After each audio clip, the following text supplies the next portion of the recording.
तीसरा अध्याय, ब्रह्मादि की आयु और काल का स्वरूप। श्री पराशर जी बोले, हे तपस्वियों में श्रेष्ठ मैत्रेय, समस्त भाव पदार्थों की शक्तियाँ अचिंत्य ज्ञान की विषय होती हैं। उनमें कोई युक्ति काम नहीं देती। आथ अग्नि की शक्ति उष्णता समान ब्रह्म की भी सर्गादि रचना रूप शक्तियाँ स्वाभाविक हैं। अब जिस प्रकार नारायण नामक लोग पितामह भगवान ब्रह्मा जी सृष्टि की रचनाएं प्रवृत्त होते हैं, सो सुनो। हे विद्वन, वे सदा उपचार से ही उत्पन्न हुए कहलाते हैं। उनके अपने परिमाण से उनकी आयु 100 वर्ष की कही जाती है। उस 100 वर्ष का नाम पर है, उसका आधा परार्ध कहलाता है। अनघ, मैंने जो तुमसे विष्णु भगवान का कालस्वरूप कहा था, उसी के द्वारा उस ब्रह्मा की तथा और भी जो पृथ्वी पर्वत समुद्र आदि चराचर जीव हैं, उनकी आयु का परिमाण किया जाता है। हे मुनिश्रेष्ठ, 15 निमेष को काष्ठा कहते हैं। 30 काष्ठा की एक कला तथा 30 कला का एक मुहूर्त होता है।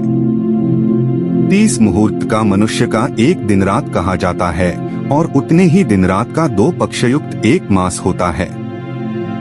6 महीनों का एक अयन और दक्षिणायन तथा उत्तरायण 2 अयन मिलकर 1 वर्ष होता है। दक्षिणायन देवताओं की रात्रि है और उत्तरायण दिन। देवताओं के 12,000 वर्षों के सतयुग, त्रेता, द्वापर और कलयुग नामक 4 युग होते हैं। उनका अलग अलग परिमाण मैं तुम्हें सुनाता हूँ।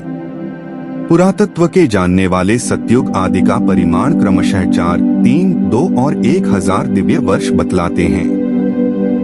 प्रत्येक युग के पूर्व उतने ही 100 वर्ष की संध्या बताई जाती है और युग के पीछे उतने ही परिमाण वाले संध्यांश होते हैं, अर्थात सतयुग आदि के पूर्व क्रमशः 4, 3, 2 और 100 दिव्य वर्ष की संध्याएं और इतने ही वर्ष के संध्यांश होते हैं। हे मुनिश्रेष्ठ, इन संध्या और संध्यांशों के बीच का जितना काल होता है, उसे ही सतयुग आदि नाम वाले युग जानना चाहिए।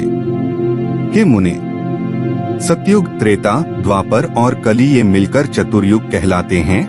ऐसे 1000 चतुर्युग का ब्रह्मा का एक दिन होता है।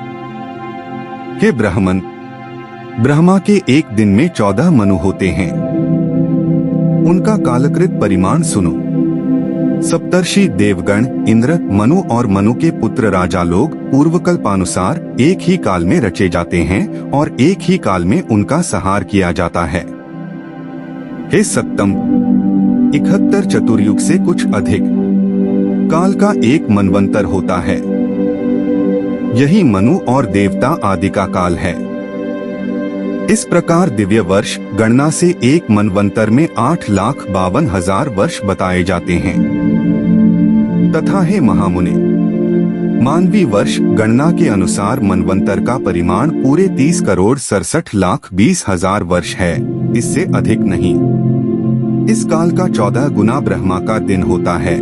इसके अनंतर नैमित्तिक नाम वाला ब्राह्म प्रलय होता है।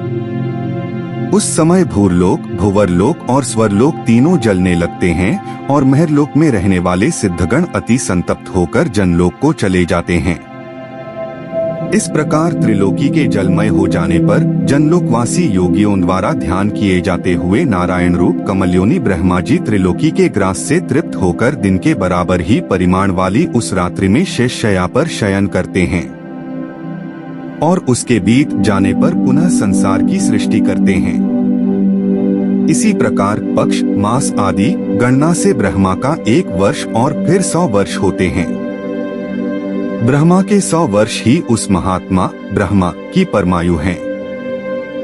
हे अनघ, उन ब्रह्मा जी का एक परार्ध बीत चुका है। उसके अंत में पाद्म नाम से विख्यात महाकल्प हुआ था। हे द्विज, इस समय वर्तमान उनके दूसरे परार्ध का यह वाराह नामक पहला कल्प कहा गया है। जय श्री कृष्ण मित्रों।